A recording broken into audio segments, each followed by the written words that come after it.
y'all? It's Paula Vick. And remember when I told you in 2026 WWE PLEs were headed to ESPN app for $30 a month? Well, unfortunately for you, I lied. We can't wait that long to charge your debit and credit cards. So right after Trash in Paris, expect those PLEs to be on the ESPN app immediately after. So start planning your financial adjustments because sacrifices gotta be made. TKO's drowning in $3 billion of debt. And guess what? We need your money now. Now, for those of you like me that's going through financial hardship, we got some bad news. ESPN couldn't wait to charge our debit and credit cards for the $30 for the crap PLEs we're about to be getting for the rest of 2025. Oh yeah, Trash at Paris will be the last PLE on Peacock. And then I'm hearing that Saturday night's lame event, they're gonna switch that over to Peacock. WWE is hell-bent to make sure they find a way to make sure you have every subscription possible. ESPN, Peacock, bull riding, NASCAR, boxing. Man, what the hell is going on? Watching WWE in 2025 is equivalent of paying your car insurance or car note. Man, I'm pretty sure you could get a $2 million life insurance policy cheaper than watching WWE. What type of crap is going on? Now, unfortunately for Tony Khan, the assault continues from the Titans, these corporate guys. You got WWE, you got USA, you got ESPN, you got everybody trying to take AEW out by any means. ESPN, they did the deal with WWE. Anything revolving AEW is going to be stripped from the ESPN app. Nick Khan, whoever the hell is one of these corporate fucks in the top office, do you not know Tony Khan's daddy is worth $13 billion? It's gonna take a lot more than stripping them from the ESPN app or trying to counter program to take AEW out. It's gonna take a whole lot more. It's gonna take compelling storylines. It's gonna take actual entertainment, wrestling. You can't do it by trying to buy them out. Money is not the problem with these people. These people are rich. If you have paid attention at all, you've seen how things have gone down between Roman Reigns and Big Bronson Reed. In fact, Bronson said it himself. Every time he's in the same place at the same time as the OTC, he leaves the man laying and he takes his shoes.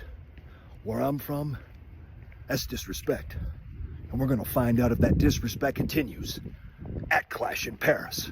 Because it will be Big Bronson Reed one-on-one with Roman Reigns. There you see, you got Adam Pearce. He makes it official. Roman Reigns versus Bronson Reed. Trash at Paris. We wanted to see that, right? We all asked for that, right? What's the storyline? Oh, it's just Roman Reigns getting bullied week by week, getting his shoes took like a 8th grade nerd. Come on, dog. Roman Reigns have turned into a complete jobber. Literally getting his shoes took every week. The tribal chief have turned into the tribal feet. And it makes no sense. It's so frustrating, man. Bronson Reed, I never thought I would see Roman Reigns slap dab in the middle of a Trash on Paris card. He just started off SummerSlam night 1, didn't he? Or was that night 2? I can't even remember. I think it was night 1. He started off SummerSlam and now he's in the middle of a card. And I get talent putting other talent over, but you're going to need more than a Roman Reigns mid-card match to put Bronson Reed over. If you're going to put Bronson Reed over, you got to build him up. You think taking Roman Reigns' shoes is building characters? What is Paula Vick doing back in Gorilla besides catching up on rest? Let me know what y'all think about that Bronson Reed versus Roman Reigns. This ad is brought to you by Paula Vick. Shout out to everybody who hit me up, tapped in, got their early Paula Vet t-shirts. But now we got the website, BobbyMonsoon.com. You can hit the website up, get your t-shirt, but act fast. It's a limited stock only. BobbyMonsoon.com. I salute the fans for the support. Thank you. Without it, we'll be something like TKO. $3 billion in debt. Unfortunately, I got some bad news for you AEW fans that's crying because I want baby Tony Khan and tell him that he's doing everything right and he's doing nothing wrong. The bad news is when y'all told me that I should stop watching AEW until I smell Tony Khan's baby shit and learn to like it. The bad news is I ain't stopping watching nothing. What, you want to leave me with WWE and deal with Paula X crap? I think not.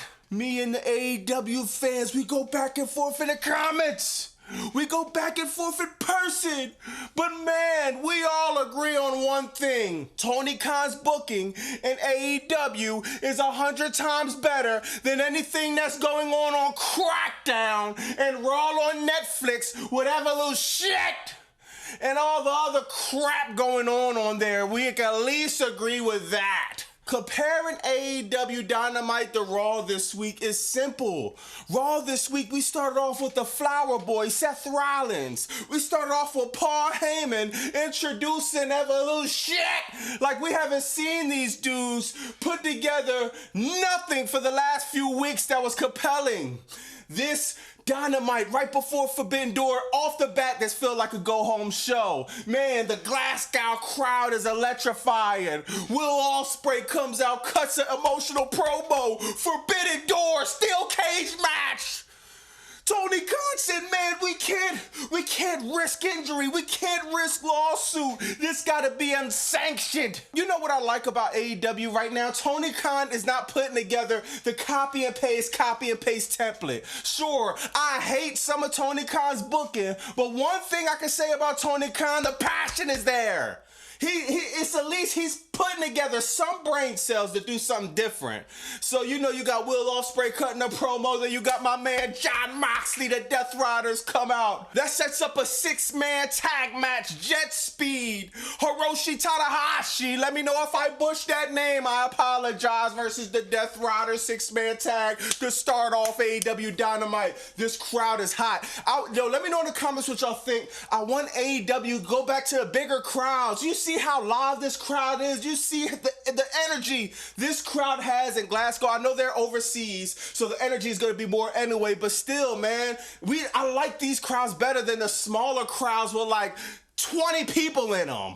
Now, the match was cool. The Death Riders take the L. Hiroshi Tanahashi, he hit the frog splash. The Death Riders, they got distracted because Will Ospreay, he takes Marina to the back that comes out. We all thinking he has her in a body bag. Zips up the body bag. It's Darby Allin. Darby Allin, he start biting people's face. The Ops come out. More Death Riders come out. It's a straight melee in Glasgow. And man, yo, this got me hyped for this steel cage match. Unsanctioned, lights out, man. This was incredible, man. This is how you start a show, Paula Vick. This is how you start a show. You start a show on a high note, and man, like, this is a go-home show, man. This is how you get the people hyped up on what's coming in a few days at Forbidden Doors. All right, now on the next segment of Dynamite, you got Adam Copeland, Christian Cage, man, after over a decade being separated, beefing, going through their own trials, tribulations, having their own separate careers, building their own separate legacies, they coming back together. The Mega Powers are back. Man, I can't wait for this. I wanted to see what promo they was gonna cut with the interview with Tony Schiavone. Christian Cage says, man, I'm not changing. You told me to go find myself, and I realize I am myself, the asshole. Adam Copeland says, yeah, man, yeah, he's an asshole, but that's my asshole. It was a cool moment. Nick Wayne, he comes on the Titantron. He lets it be known he won't be making it at Forbidden Door because of a broke foot. He can't make it to Glasgow, but man, out of nowhere, they had this cool vignette, this dude laying on a fucking stretcher. They putting the needle in his arm. They trying to revive him like Frankenstein. It's Kill Switch. Comes out, hits Adam with a choke slam. Christian Cage with a choke slam. Now, so instead of it being Nick Wayne, you got Kill Switch and Kip Sabian versus Adam Copeland and Christian Cage. I'm very interested in seeing this. Now, there are a lot of people criticizing Tony Khan and the booking. They're saying that, man, Adam Copeland, Christian Cage, this was so many years in the making. This should have been bigger. This should have been better than them reuniting in front of, you know what I mean, a small crowd in a small venue. I feel either way, you know what I mean? I've been waiting for them to reunite for so long, whether it's in front of 1,000 people or 100,000 people at all in Texas. I just wanted it to happen either way. So I think at Forbidden Door, they're going to put on a crazy match, man. This is going to be an epic tag team match. This match might steal the show. Next, we got Brodito versus FTR. This was a 30-minute banger, man. They went at it. This was the end of the tournament to see who's going to face the Hurt Syndicate at Forbidden Door. You got Brody King. He's busted wide open. 30 minutes, man. These dudes went at it. FTR, they give a solid show, and the match ended in basically a draw. The ring keeper, she contacts Tony Khan. Tony Khan says Forbidden Door triple threat tag match. Brodito, FTR, the Hurt Syndicate. Even I wouldn't mind Brodito winning the tag titles. Let's be real. Hurt Syndicate will retain. There's only one team that could come close to touching the Hurt Syndicate, and their names are Christian Cage, Adam Copeland, and man, when they go at it, I think that is going to be a classic in the making. I can't wait to see that. Now, AEW was cooking for about an hour and 45 minutes. This next segment, though, it kind of threw me off, man. I'm not gonna lie. Hangman Adam Page, he comes out, he cuts a promo. MJF, he comes on a Titantron. He's about to set Briscoe on fire with Ricochet and them, and he's like, man, I'm gonna set Briscoe on fire, but I got 3 demands, and you got 5 seconds to accept. The title could change hands of a DQ. The title could change hands off of a count out. And also, I don't have to use my contract, my AEW contract. And it's like, now the booking becomes a little bit confusing, and I'm sorry for you AEW fans who want me to put Tony Khan over, and everything he does is awesome. He did a lot of things great, but I did not like this, man. The reason I was looking forward to Forbidden Door, MJF, and Adam Page, the stakes was on the line a lot more. When MJF snapped last week, I put the title on the line. Man, the stakes was on the line because it could go either way. Now we basically know that Hangman Adam Page will 100% walk out of Forbidden Door AEW champion, which is, I'm okay with that. But still, MJF don't need a contract to be able to get the AEW championship. MJF was one of my favorite wrestlers on WWE or AEW. This dude is a star. He could fight his way, find another way back to the title without the contract. I think they should have put the contract on the line. Taking it out of the storyline just takes away from the story, if you ask me. But let me know what y'all think about this. Am I bugging or not? Now, the last match on Dynamite, you got Athena, Mercedes Moné going over Toni Storm and Alex Winsler. And honestly, I just wish this wasn't the main event. I felt like Dynamite started off so high that it kind of cliffed off. It was very mid. The whole Adam Page stuff was mid, man. And I don't know, man. You can't be perfect. Still, like I always say, this was definitely better than Crackdown or Raw on Netflix. So I do give Tony Khan and AEW that. Now, I'm going to keep it real. I'm going to keep it straight. Majority of the show is good. I give Dynamite Tonight a B+. It can't get an A because I didn't like the ending. I didn't like the switch. but I give it a solid B. And Crackdown got an F. Roll on Netflix got an F. So hey, man, we can all agree on that at least. Let me know in the comments what y'all think about that. What do you think about Forbidden Door?